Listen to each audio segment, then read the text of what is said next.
do. Okay, now I'm recording. Firstly, actually make sure, do I pronounce your name Michell? Yeah, that was correct. You got it right for the first time. Yes, it's because I listened to another podcast and I was like, okay, it's Michelle, I got this.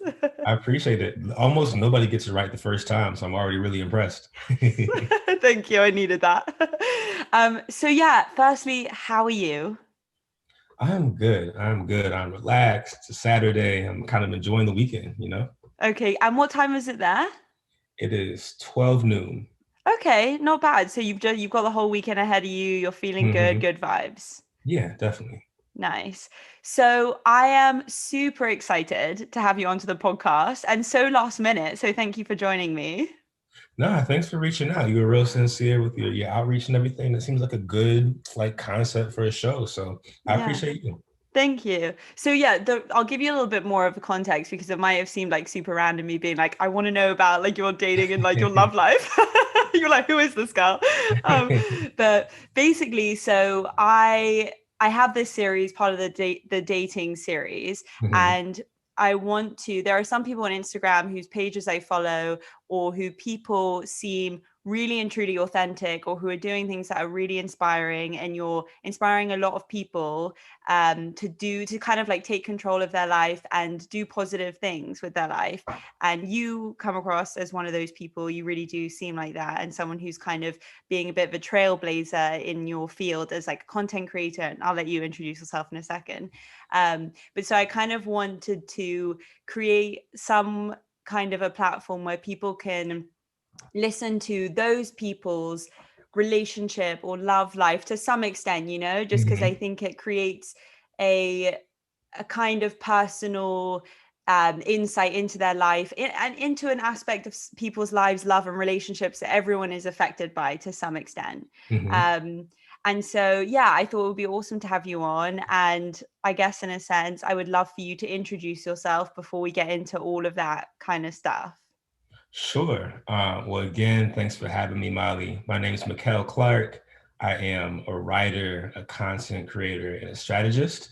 I'm based in DC, and right now I spend a good amount of my time running the Creative Summer Company, which is an agency that my wife and I founded last September, actually. So it's been building up for a while now, and we look to really help to empower Black-owned brands and businesses with strategy, with design, and social media content and everything in between.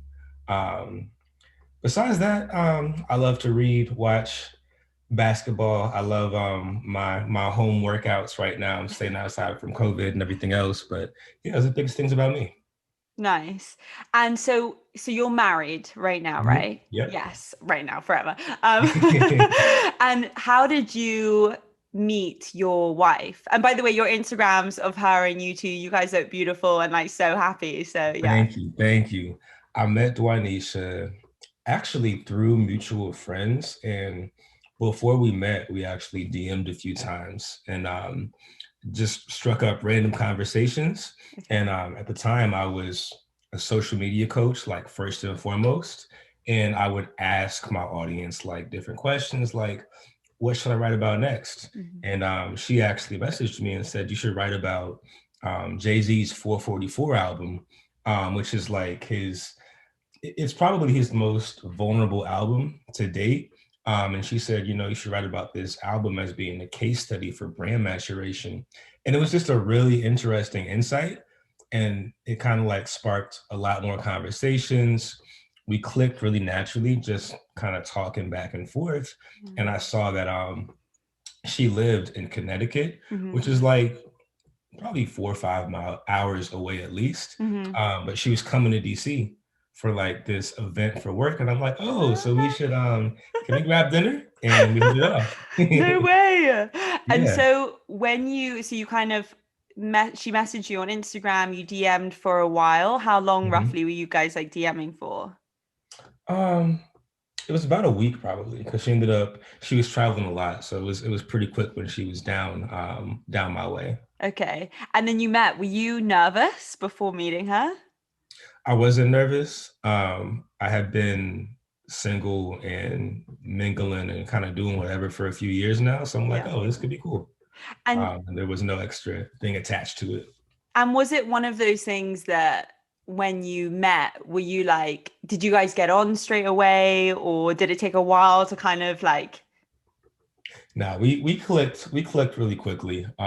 We had a great first night. I ended up seeing her the next day and like dropping her off at the train station when she was heading back home. So yeah, we clicked quickly, and I honestly don't think we haven't not spoken for a day since then. So Wow. yeah. And when was that again? This was 2017. Wow, every Mhm. day. Isn't that amazing that you probably during the day you don't even realize necessarily, like it's not even a thing of like, oh, we haven't spoken, I should reach out. But in terms of Mhm. like if that person is your best friend and you love them, you just want to talk to them. Yeah, you just click and you just find yourself having natural conversations. Like any really good friend, even if you're not like romantic, you're not like, oh, I should reach out. Like it just happens naturally, you know? Yeah, yeah, exactly. And how long were you two dating before you got married? We were dating Or before you for got engaged, really? just about 2 years before we got engaged. Okay. Hmm. And how was that? Did you do, how was the proposal? I'm really just jumping Man, straight in. I want to know the everything. proposal was such a James Bond top secret mission. No way, I love She, that. it was funny. We actually had a couple of photo shoots together, like just at random times before we got engaged. And she was like, "Wait, is this a plan? Are you gonna surprise me here?" Like she was like looking for the surprises. So I had to break out my espionage tactics, right?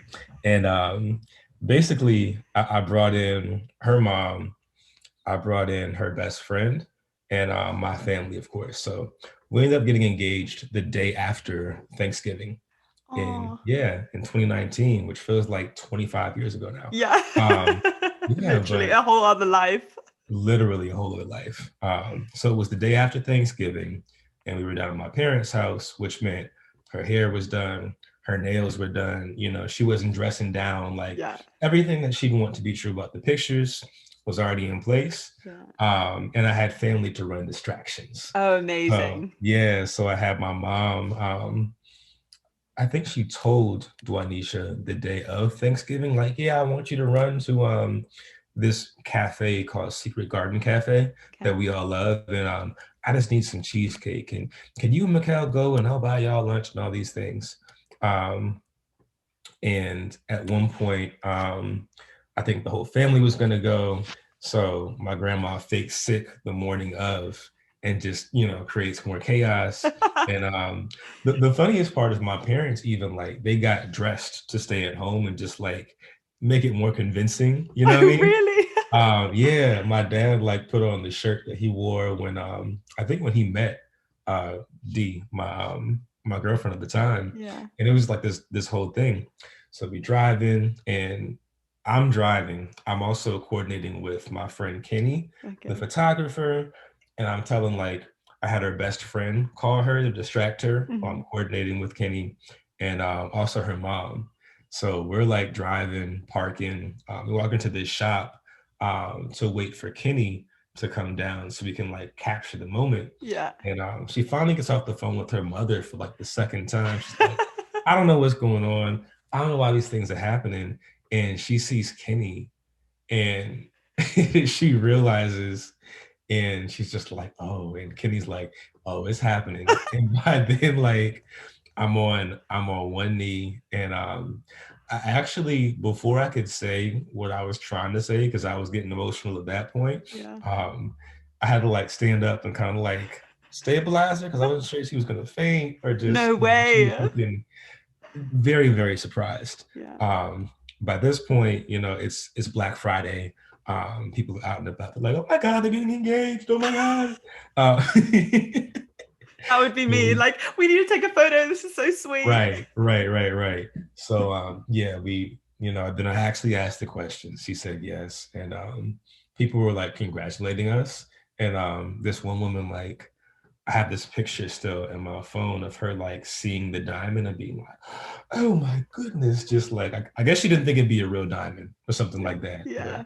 yeah, it was a whole experience. And I still remember. So me, Kenny, the photographer, and our friend and her, we just grabbed lunch and kind of cooled down afterwards. And she's just like, Kenneth, And then you were in on this, like it was an incredible day. That's amazing. It sounds like a whole mission in itself to try and organize the whole like family and like where you're going to be and like a hmm photographer and then trying to get the angles like hmm and then actually going through with it and like bringing your emotions and like being hmm like I'm in love with you, will you marry me? Yeah, Like that's amazing. yeah, so many things happening at once. Yeah. And my mom also. So mind you, I'm driving, do my best to drive safely. Yeah. She's on the phone. My mom's texting me. The text pops up on my phone. Oh, we have champagne back at home for the celebration after. Good luck. And I'm just like, shit, shit, shit. No one look It's at like that. so many factors. Yeah. Mhm, And so are you, because essentially if you hadn't started your social media account, then your wife Dwanisha, that's her name, right? mhm. Yeah, then I guess she never could have found you, never would have reached out if you hadn't started what you were doing. Are you a believer in like fate and destiny? As much as the skeptic in me wants to reject fate and destiny, I think I've seen too much to not believe in it at this point. Oh, really? Because yeah, there's just like, I mean, looking at like me and her, there's certain things we have in common, Mhm. and certain things that have developed that I didn't even know it was possible to have like this good of a fit with a partner. You know what I Yeah. mean? Like the way that the agency kind of came about was supernatural. Hmm. Um, and then just like the way that we've experienced similar things, and deal with similar just like roadblocks Hmm. that I couldn't have seen all those things if, not for her, Right. messaging me and like this happening. Like we didn't know any of those things. So I, excuse me, I do believe in like fate and destiny more so now than ever before. Right. Hmm Right. So are you saying that because you two are like such a perfect fit in a way in terms hmm of like starting your agency together and hmm the life things that you've had or the life blocks that you've had, and I guess if you've managed to like overcome them together or she's helped you in some kind of way, like you guys are such a good team that the hmm chance of that being by chance is just Right, too crazy to believe. right, right, right, Yeah. right. And just her having life experiences to help me understand how to heal in certain ways and vice versa. Mhm. So we come from like very different backgrounds. Yeah, it's just it's very, very aligned. And were there ever times before that? Because like you saying that gives me hope, you know, I'm like, gosh, there's got to be somewhere out there who's like, Oh who's this yeah, it's coming. sorry. I'll say, oh yeah, it's coming. It'll It's happen in due coming, right? time. Yeah, it has to. Uh-huh. But like, do you feel like that all the experiences, or I don't know, whatever experiences you had before, was there ever a time in your life before that where you were like, am I going to meet the right person? Like, do they exist? Are they out there? And then when you met Donisha, you were like, oh, okay, this makes sense. Like, did you have that kind of confusion before you met or not really? I definitely had a few years where I don't think I ever lost hope that I would find my person, but I was like, maybe in my 30s. I don't know what's happening right now. I was very content being single. I threw some parties. I was fairly well known in DC and just kind of like focused on business and life and pleasure. So no, I wasn't really searching or thinking that would happen very quickly by any means. Yeah. Mhm. And so talking a little bit about how you got into what you do and how you've made it, you've made your, you know, creative agency and also like your Instagram in itself is really inspiring and also Thank super you. successful. Yeah, seriously. And I was really interested in, because the things that you, the like the quotes and everything that you put out there are so wise, you know, and so kind of like humbling in a way, but like bigger picture, you know, and you're like, oh yeah, okay, I need to like not hate myself because this is the meaning of life and etc. Did it take you, how did you get to that point where you like from reading, or was it from meeting people, or what made you want to create that kind of content of self affirmations? I wanted to create, and I still create content of self affirmations because I suffer from severe anxiety in Mhm. so many parts of my life. So like the affirmations were my way of talking to myself and like giving me the courage to get over a bunch of things that I was afraid of. I used to have like a really a really intense like stutter, Mhm. and I couldn't imagine like speaking in front of people or even having like conversations with strangers to a certain extent. So the affirmations are just they're like the outside kind of release Yeah. of the way that I try to think about the world. And I started to share them publicly. I ran a music blog for almost a decade. Wow. Yeah, and I had this dream of getting it onto like some paid network. And I think 19-year-old me just thought like if I put out good stuff, like eventually I'll find some money and it'll work out. Yeah. Just not how it worked. But I started to share things on social media to build an audience, and just naturally started to share affirmations because I was thinking about them so much, and it kind of became a really important part of my life. Mhm. And what books did you read? What, because when I'm reading it, I'm like, these are really inspiring. Like, where does it come from? How do you find that kind of content that you want to reproduce, or the kind of content that just resonates with you? Um, Honestly, I think it just this is gonna sound. I think it just comes from God. Wow. I didn't start reading a lot of books about affirmations until like the past year, actually. Oh, I started to really? kind of Wow. like, yeah, I've kind of started to like deepen my understanding of like the practice Yeah. and the psychological theory, and like kind of like the science behind it. Yeah. And I've started to, find like the biggest thing is like finding different people who write about similar things on Twitter or on Instagram, and that's been really helpful. And I've been finding like some executive coaches, and I don't like the word life coach, but like people who call themselves life coaches and everything else, who like write about similar things. But that wasn't until years down the line after I just started to write more, and kind of really sharpen my craft, and honestly just kind of attract like the community Mhm. that I'm starting to become a part of building. It's a really funny term, life coach, isn't it? Hmm. Because even though I think some people are really inspiring and can offer such guidance that you feel like they are a life coach, but Hmm. none of us really know what we're doing, At all. at Like, all. We're just like, la la la la la, life is fine, like everything's in control, but no one yeah, really knows. right. Yeah, it's such an interesting thing to like imply that like, hey, I can teach you how to live like not one part, but just like your entire life. Yeah. It never like quite clicked with me. I would almost put it in the same area as like, while I've done influencer campaigns and content partnerships, Mhm. I don't like to refer to myself as an influencer, like it just Mhm. feels off. Yeah, I know what you mean. Yeah.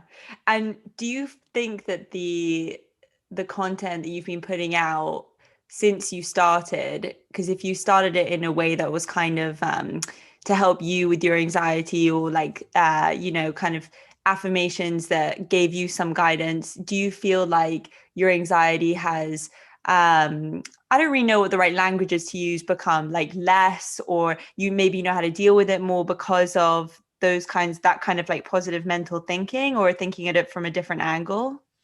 I think the positive mental thinking has been a foundation for me managing anxiety better. Because that is what, it allows me to be a bit more decisive. It allows me to open up to, like the woman who's my wife now. And like she encouraged me to go to therapy. So I've been in therapy for about a year now, actually. So that's been a big help. And just I think like the thought process behind affirmations equips me to like think through and do the other things that will help me with my anxiety. So like one of the biggest ones to this day, I'm a gym fiend. Hmm. I love to work out, and that when I work out like intensely, like all the kind of stress and like overthinking, I'm just like, it's just not as big of a deal anymore for whatever reason. So Yeah. yeah, I think the affirmation like thought process, just giving myself time to like feel and think through, like equips me to do all the things that I should be doing to like help myself. Right. So it might not change your whole life perspective, but on a daily basis, it allows you Mhm. kind of do the steps. Absolutely, absolutely. Isn't it mad how exercise does that? It's Like, crazy. it's Like, so crazy. I feel like after a workout, you're like, life is great. I feel good. Like, mhm. Yeah, and it's like I still don't pretend to understand why I love like the pain of a workout or like being sore the next day. But I actually was able to just get back to working out.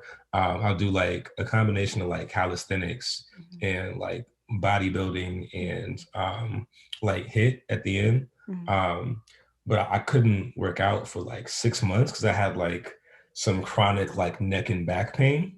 Damn. And yeah, and when I tell you my mood has been boosted so much in the past like 2 weeks, like I feel like a different person. Wow, I'm so happy to hear that. I appreciate it. Thank you. Yeah, seriously, because I think a lot of people don't connect the brain and the body, like for one reason or another, something they've been told or whatever. I don't think there's enough of a there's a lack of a connection sometimes between the understanding of how important it is to like move the body that you're in and to have that brain Mhm. body connection. And I think that people who really rely on the gym or exercising or movement, whatever it is, as a kind of mental release, and if you can't do it for like 6 months, especially when you rely on it as something that for your mood and stuff, that's tough. Yeah, it was intense. And Yeah. especially, given that we couldn't really go anywhere else because of the pandemic. So it was, it was a little perfect storm of crazy things for a little bit, but Yeah. we're back now and it feels good to be back.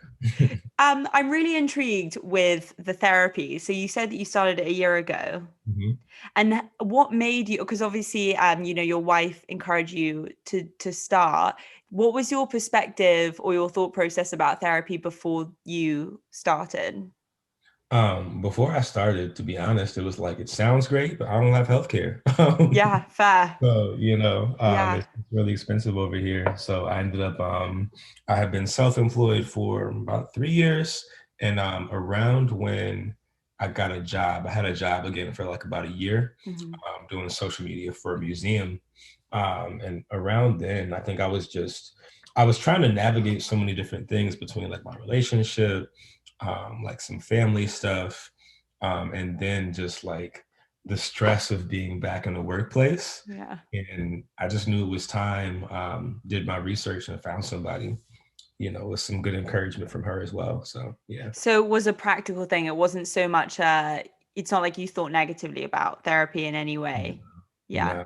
I think Yeah. I've always known and felt that therapy seemed like a good thing. Yeah. People just kind of stigmatize it.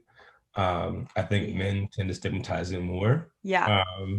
because we are brought up to hate vulnerability and admitting to needing help, and therapy is kind of seen as like a soft thing and an Yeah. emotional thing, and we're told that we should hate these things. Yeah. Which is so sad. Do you know Brene Brown? Yes. I've come to the right person. Yes, brave in the wilderness. Yes. So I bought her book a couple of days ago, Daring Greatly. I Mhm. think it's called that. And I'm reading a chapter right now about, I mean, I know a lot of her work to do with vulnerability, but how with women, a lot of the time they're kind of brought up to have shame on their appearance or motherhood, like the two main kind of things. And Mhm. then with men, it is weakness or like, not being strong enough or whatever the word is, and then not being successful enough. Mhm. And it's so awful how like those two stigmas, like they really do exist. And even though Mhm. now I think they are like breaking or changing a little bit, she talks about how talking to this guy who was a therapist, and when he was a kid at school, he was like really afraid they were going to do American football match, and he was like really afraid of someone who was like charging right at him, and the Mhm. coach was like, don't be a pussy. And so he changed that like vulnerability and like being scared into rage and anger. Mhm. And I think that it can just manifest in so many different ways, even though we don't necessarily recognize it. So she's awesome. Yeah, nah, she is. And it's wild. Like, I know that patriarchy is bad. I've known that for a long time, but you don't start to realize how, like, patriarchy hurts everybody. Yeah. This desire to, like, play these different roles or whatever else ends up kind of, like, hurting and, like, limiting all of us, men and women. Yeah, I think that's really key what you just said, like patriarch, everyone is affected by it. Because I think until I read that Brene, the thing that she wrote about, I just thought, oh, it's only women, right? And then when I read that, I was like, oh my gosh, of course not. Like men are obviously put under these awful like constraints and certain pressures that they feel like they have to conform to. Mm-hmm. And so, yeah, it's great to hear that, you know, what you were talking about how therapy, I think you think a lot of the time men are seen to be soft or they shouldn't go, and yeah, that's bullshit. They absolutely should, and being vulnerable Yeah. is awesome. Yeah. I think if we all, like if everyone went to therapy, I think it'd be a better world. Yeah, I agree with you. I totally agree. So what do you released your book in 2018, Keeping It 100, right? Let's keep it 100. Yeah. And will you talk a little bit about that and yeah, what that's about and everything?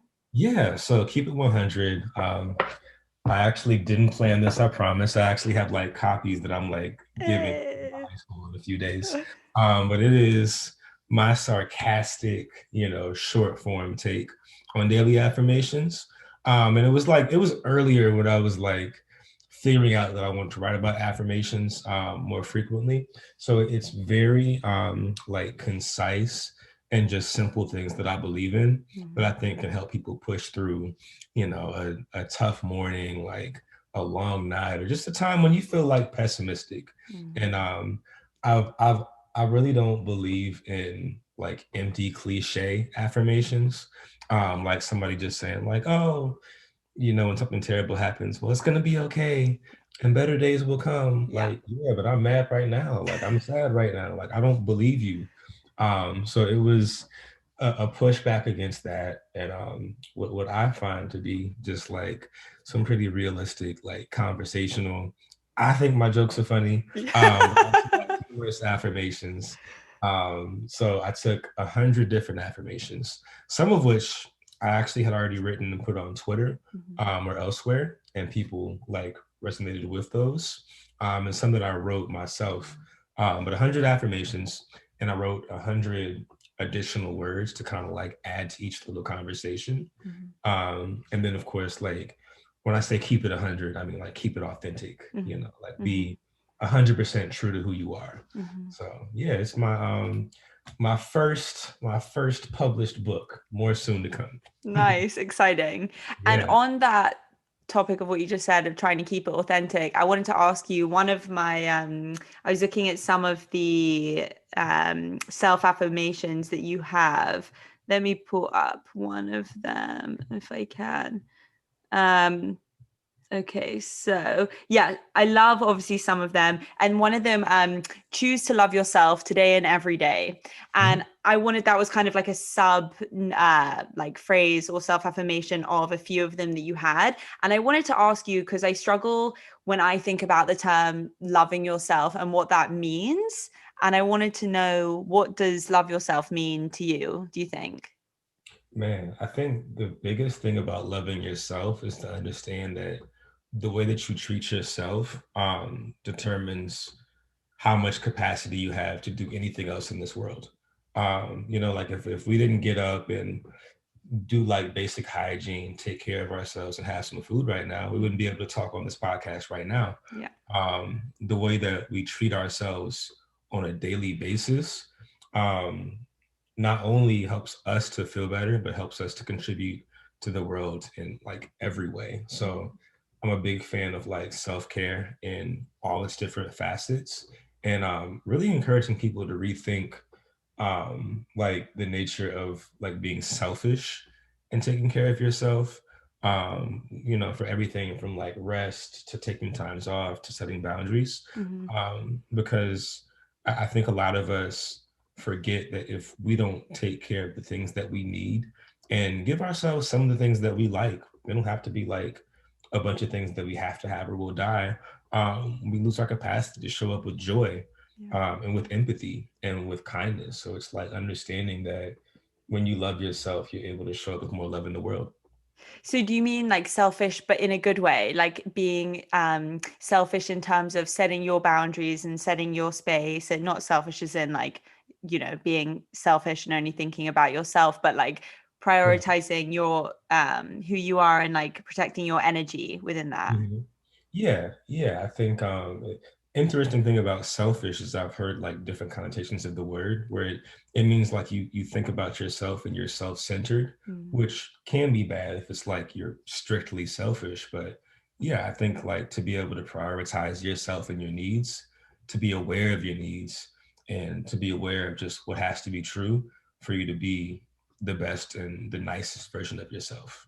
Mm. Yeah. And are you still, because I think, you know, that's such a journey and such a worthwhile one though, which is awesome that you know, preach that. But in terms of setting your boundaries and knowing what you can tolerate and what you can't, do you feel like you're on a journey and still discovering those things about yourself? Oh, absolutely. Yeah. Yeah, often. I actually, I was just talking with my therapist, like, I think like 3 weeks back, and she pointed out how some of the things that I'm experiencing now, like in quarantine, are actually like reminding me of a very dark period of my life when I went to a military academy. So I feel like I'm like constantly learning about like different trigger points, like the reason that certain things make me feel the way that I do, and just you know what bothers me, what does get under my skin. So yeah, it's definitely a constant journey. Yeah. God, I feel like lockdown is a real fuckery in terms of that. Like, I feel like Mhm. just people are being forced right now to look inwards and deal with themselves because they don't Yeah. have things in the outside world to distract them. There's no distractions. Like you are stuck. You know what I mean? Like that's why I say like, you know, I think that I feel like our first year of marriage was like a 5-year experience. Like there was no distractions, there was no going out. Like, Yeah. you know, whatever disagreement you have, you can't like go out and drink and blow off steam. You gotta just face the next day or that night, Right, right. you Because your first year of marriage was lockdown. know? Yeah. Wow. Yeah. Wow.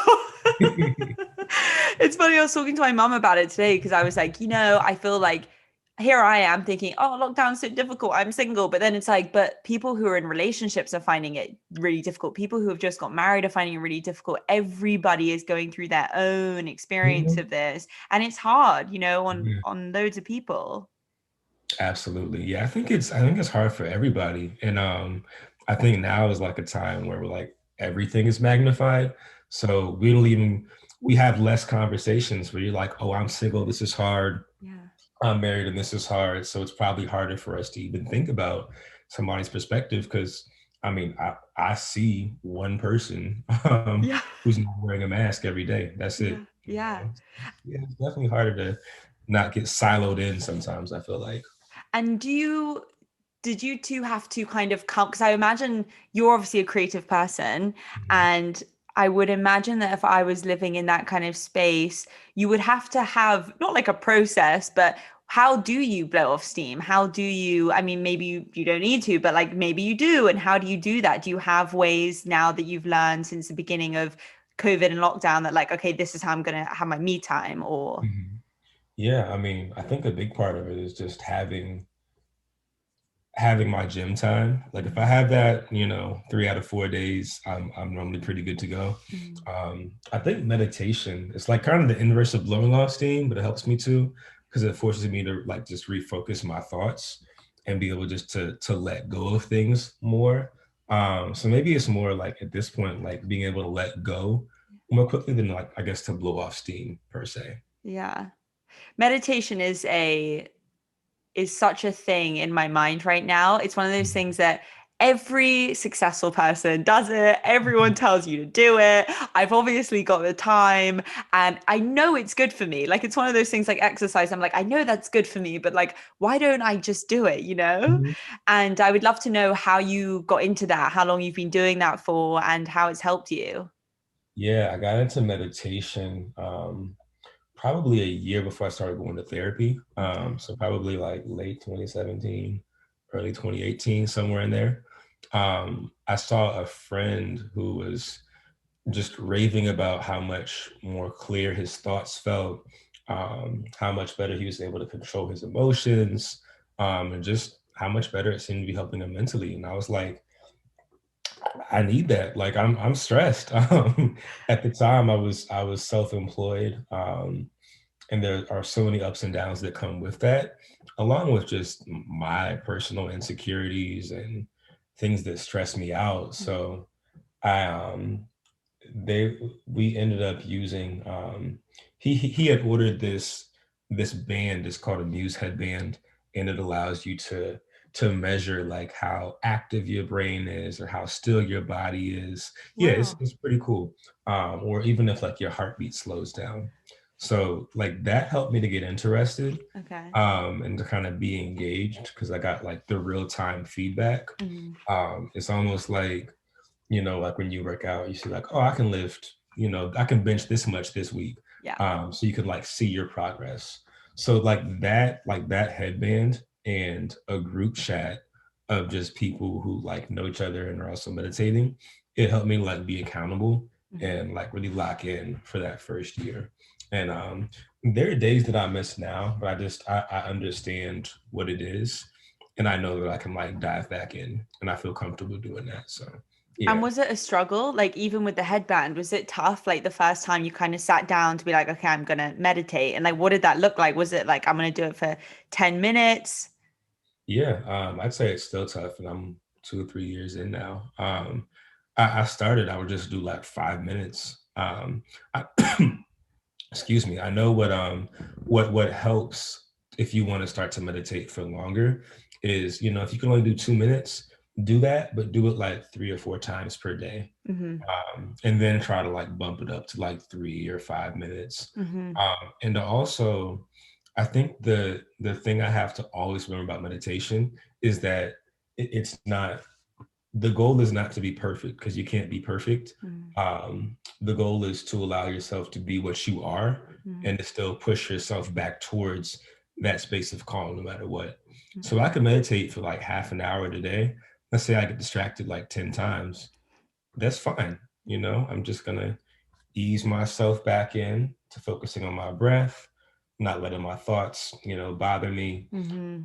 pushing out emotions and making space for silence, just hearing my heartbeat and my breath. And I know that like, no matter how good a session is or how bad a session is, I'm going to leave that session in a better mental space than I was when I came in. And that's Hmm. the most important thing. Hmm.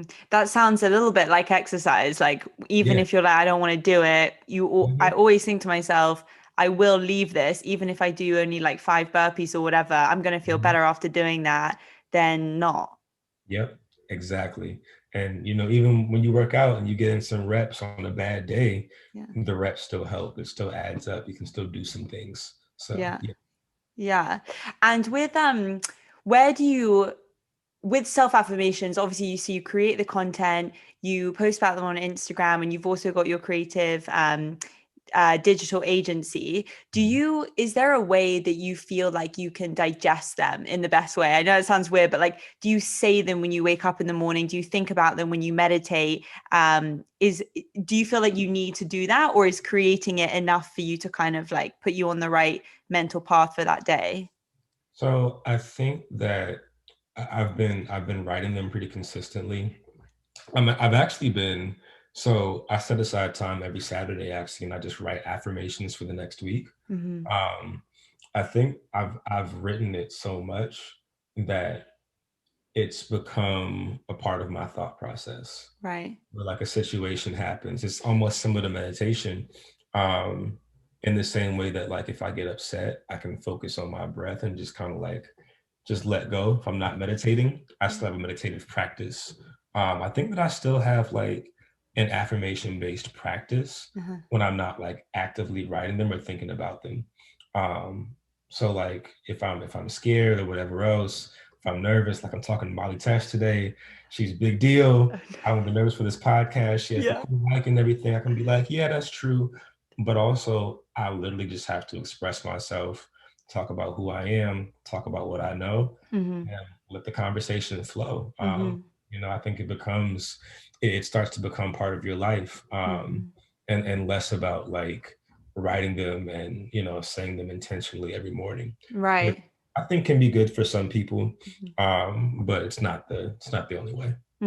It reminds me of one of the affirmations, which I think is to do with self-talk and like recognizing the self-talk and the things that you say to yourself on a daily basis, because there are so many things out there which talk about how you often wouldn't talk to a friend in the negative kind of way or critical or judgmental way that you can talk to yourself. Mhm. And I think it's so important. And it's actually lovely having Instagram or a social media kind of platform where you can have that really meaningful content in that short snippet where you can like realign your thought process or whatever, or just have like a little like, actually, let me check myself on that, because it does build and it builds and Mhm. builds and builds to the point where it could really affect the decisions that you make in life. Absolutely. What you think you're capable of, what your goals are, like really everything in life. Yeah. And so do you feel like because obviously you mentioned that you struggled with anxiety and there were quite a few things that I read. I read a blog post of yours. I can't remember what it was called, but taking steps even when you're like afraid or you don't think you're enough. Oh, it was the imposter syndrome one. Do Mhm. you obviously I assume you don't regret doing anything that you've done, even though with those thoughts in your head, is there any kind of like advice that you would give people who are feeling not good enough or like the imposter syndrome, or they have a goal or they're a perfectionist and they don't know, they don't maybe necessarily have the chutzpah quite yet to kind of like Yeah. go for it and jump in? Do you have any advice for those people listening? I think the biggest piece of advice I would give to people who are, dealing with nervousness and not feeling good enough is that the people who are the best in the world at their craft still get nervous, and are still scared and still have stage fright and all those things. Um, yeah, that's really the biggest thing to remember, and that I know it's difficult to not feed into fears that you already have, Mm. but we're going to be here regardless, and we're going to have to do things and take risks regardless. So just finding a way to start to really feed your confidence instead of feeding your fear is only going to help. Like there's no benefit in holding on to fear. Like you can feel it, and then you can remind yourself that like your fear is not rooted in truth. It's probably rooted in a bit of like the trauma, Yeah. things you've already experienced, right? It's probably rooted in a little bit of just your insecurities and your body just not wanting to be in this place of unfamiliarity. Yeah. But eventually, like if you get good at like pushing through, you start to have confidence in your ability to do so. But the only way to do that is to keep trying and to Hmm. keep pushing and to allow yourself to like feel the fear and then just push back through it. Yeah, I think that's such a good point. And actually, only recently I read somewhere somebody was talking about courage. And so I Googled the definition of courage, and it was it's not when you don't feel fear, and you can just go for it. It's literally when you feel fear and you Mhm, still push through it and do it anyway. And mhm, it's really powerful what you just said, because I think that a lot of people will think they'll look at the people who are best in their field or the most successful, and they'll think they were probably naturally talented, or like they were mhm, probably always amazing at this, or they were never scared. But those people had the courage to push through and push through and push through till they had confidence. And then I don't know what they do now, but now they kind of do what they do and they have more confidence and like can play around with their craft a little bit more. But I think mhm, it is so important to remember that we are all human and we all feel these things. And like you said, which kind of really struck a chord, that we're going to be here anyway. So it's mhm. just how you choose to spend the time. Yeah, you're gonna be scared and stay at home, or you're gonna be scared and give it a shot, like Yeah. And do you think in terms of dating, you have to love yourself? And by the way, I really liked your definition of kind of love yourself in taking just the practical things, like the small things of like personal hygiene, like stuff like mhm, that. I think it doesn't have to be this big grandiose, like you have to mhm. think you're amazing. And do you think that you have to love yourself in order to love somebody else? Absolutely. I think that's an essential like precursor to dating is to be in a space where you love yourself enough to heal, to like speak up for yourself, to like even know what you want. Like if you don't love yourself, I wonder what you accept as far as what you think that you deserve. Mhm. Do you even like look for a partner who will also love you and make you happy? or do you look for a partner who just kind of accepts you? I think that to like truly love and know yourself is to make space for a loving relationship. And also I think that when you love yourself, I think you're able to like accept love and accept compliments and accept that people just want to do nice things for you, as opposed to kind of always having a wall up, being like, why does this person like me? Yeah. Is something wrong with them? And it's like, no, you're a likable person. Like, you're cool. Like, it's okay. Yeah. So yeah, I think if you are going into dating or a relationship without taking the time to like heal and make space for love for yourself, I hope it's not going to become what I think it could become. Mm-hmm. And what could it become? Sheesh. Something bad. Something you don't want to talk about. Yeah, it could become a lot of different things. I think if you don't get to a space where you love yourself, people who you click with and connect with are not going to be inclined to truly love you either, or to love you in full. It's just not going to make sense. Yeah. You're not compatible with people who are loving, because you're not loving on yourself. Yeah. Yeah. And I think as well, like, it's so important. Like, it's not your fault. I don't know. I mean, that's getting into kind of like deeper stuff, but I think you're right. Like, it is very important to take those steps in loving yourself, whether that's kind of like the practical steps and just kind of accepting who you are. Because also, like, dating can be rough. And like, if you don't accept yourself, then you might start believing, that you should be treated in a certain way. And that can go down a whole crazy spiral of not goodness. Absolutely, absolutely. Yeah. Yeah, and I definitely, I'm not big on blame at all for anything. I think we never really know what we don't know. I'm still learning things. I'm sure I'm still making plenty of mistakes now. I'd rather just know about them and figure them out for myself than blame myself for them, Yeah. Yeah. There's no point in blame. I agree. Mm-hmm. So, Michelle, what can people find you on? How can people buy your book? Give me all of the good stuff. If people want to check out your content, how can they do that? Yeah, sure. So I'm easy to find. I'm at Michell C Clark. So MichellClark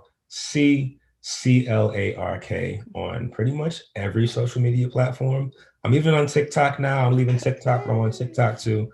But yeah, Twitter, Instagram, my website's michellcclark.com, all those different things. And if you just search Michell C Clark, keep it 100. I'm on Amazon, I'm in Target, and a few different bookstores around the world. So I'm pretty easy to find. That must be awesome, going to Target and being like, that's my book. Yeah, it's definitely a blessed feeling to have. That's really cool. And just before we wrap this up, if there was, I know you gave a piece of advice before, but if there was any other kind of piece of advice that you could give to people, majority of my listeners are people aged between 23, 27, but obviously advice is, a gift to everybody. So anything you can leave to people during these crazy COVID times, do you have anything, Yeah. anything that you want to spread? Yeah, I think the biggest thing is to try to live like to live life a day at a time in every sense of the word. So enjoying the moments that you can, even if they're not what you thought the year would be, and also just allowing yourself to conquer one day without stressing over what might happen locally, a national government, like worldwide, because again, like it's outside of our locus of control quite often, so enjoy what you can, savor what you can, and focus on what's going to matter to you. Awesome. I love that. Okay, great. I'm going to end the recording now.